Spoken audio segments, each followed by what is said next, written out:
You make it sound so easy, like we know how to do it, let's just get the systems in place.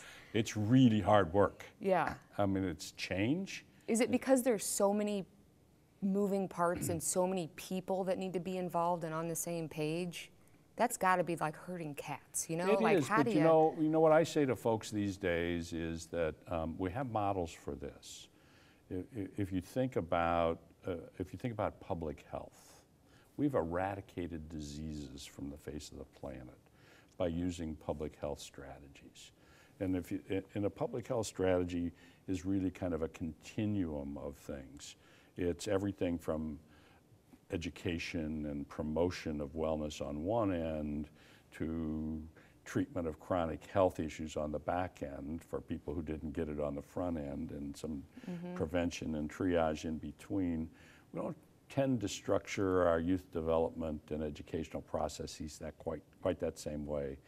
And any public health initiative also has a huge public communication initiative. So, well, what would the communications be around this particular issue? Around youth development.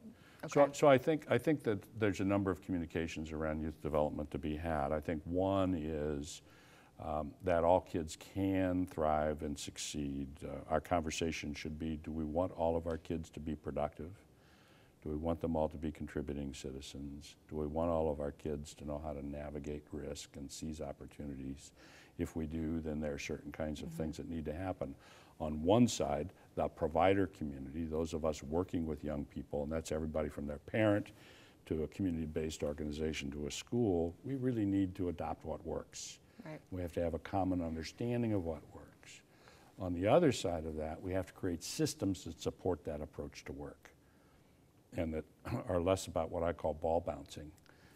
I'm a great sports fan, you know, so sports activities or arts activities, they're great. They're even better when they become teaching tools for life skills. But oftentimes we teach the activity, not the skills that behind them. You gave the comparison between a health issue.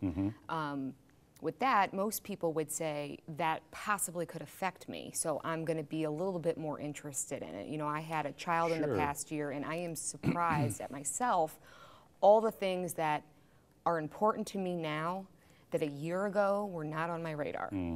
So for those people who might not be involved on a personal level, this is, you know, they might hear it, the communication about it might be out there, but it's just not driving home as something that they need to necessarily be involved with. Yeah, well, we're having a very large national conversation right now. How do we build a better future for ourselves? I'm going to be an old guy sometime, and I'm going to need somebody in the nursing home taking care of me, and I want them to be competent and caring,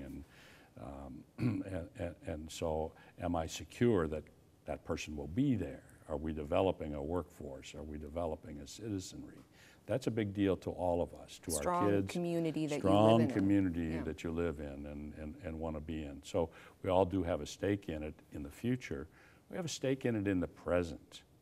So you understand in the present that when a young person fails, it isn't just that young person who fails, and it isn't the community around them that fails.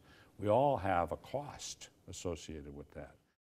So you think about this, and these are rough numbers. I don't have the sheet in front of me, but in 2011, across the state of Missouri, 34,000 teenagers were arrested for some reason.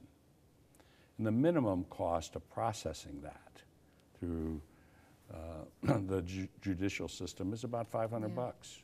So that's $17 million that we spent arresting kids. And then we locked 1,300 of them up. And that cost is about $25,000 a year. So now you're up in the neighborhood of $50 or $60 million a year for kids who get in trouble. What if we could cut that off? Is it cheaper to do it on the front end and prevent It's them? so much cheaper to do it on the front end and prevent them from getting there. And when we look at the cost of a kid dropping out of school in Missouri, the kids who are disconnected from the school system and who actually dropped out of school, this comes from the Academy for Excellent Educations in Washington, D.C. that does statewide tracking.